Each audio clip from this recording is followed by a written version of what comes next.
Of course, what happens in the Middle East has ramifications here in Australia. Tony Burke told the Press Club today there could be another 700 Gazan refugees still to come to Australia.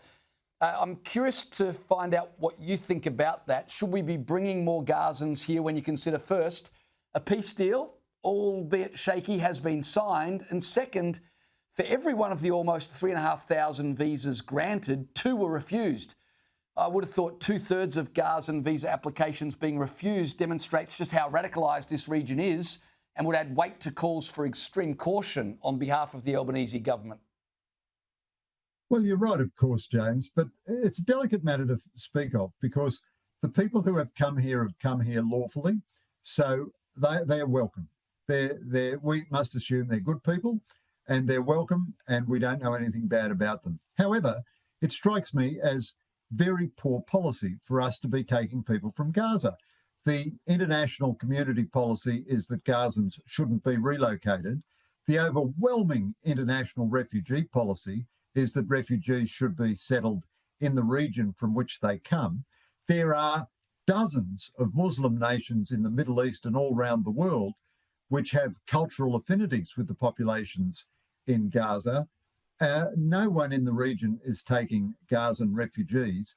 I think this, again, is just showboating by the Albanese government and chasing votes in Muslim electorates with very little regard for Australia's deepest national interests. And yet, saying all that, I don't want to demonise anyone who has come here lawfully, and therefore there's no problem with them. The problem is with the Australian government. Just quickly before we go, Greg, I want to ask you about the Trump administration calling on allies to, quote unquote, decouple their economies from China and get behind Washington.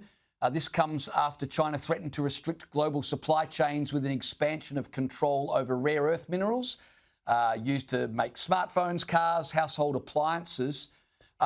This would be a pretty big wake-up call for Australia, wouldn't it? China's one of our closest geographical trading partners, and the US is saying everyone needs to pull right back. Yeah, except the US is not really saying that. I mean, China has threatened absurd restrictions on what you can do with anything which has any China rare earths in it. If it went ahead with those restrictions, that would be completely insane and the world would have to find alternative supplies. But the US has done nothing about this in 15 years. We've all known about this problem for 15 years, but the problem is, you know, all the components are produced by private companies. They want the lowest price and China provides the lowest price. Now, Albanese is having a critically important meeting with Trump on Monday night, Australian time, and a rare earths deal will be a key to that. But we can't produce rare earths as cheaply as China can. So either there's got to be a subsidy or there's got to be a mandate from the American and Australian governments. Now, none of our wretched, self-seeking, narcissistic, societies has been willing to pay 2 bob for security. So as a result, China has 90% of the rare earths trade. In other words, to make the weapons that it needs to defend itself against China, America has to buy the critical ingredients from China. Well, that's completely crackers. There are abundant rare earth deposits in Australia. There are plenty in America as well.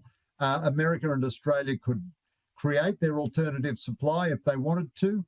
They're not willing to spend the money. Maybe they will be now. You say, isn't it a wake-up call? It should be a wake-up call.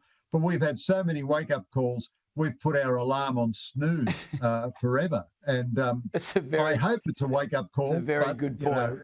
Who knows? Indeed. Greg Sheridan, always a pleasure to speak with you. Thank you so much for joining me.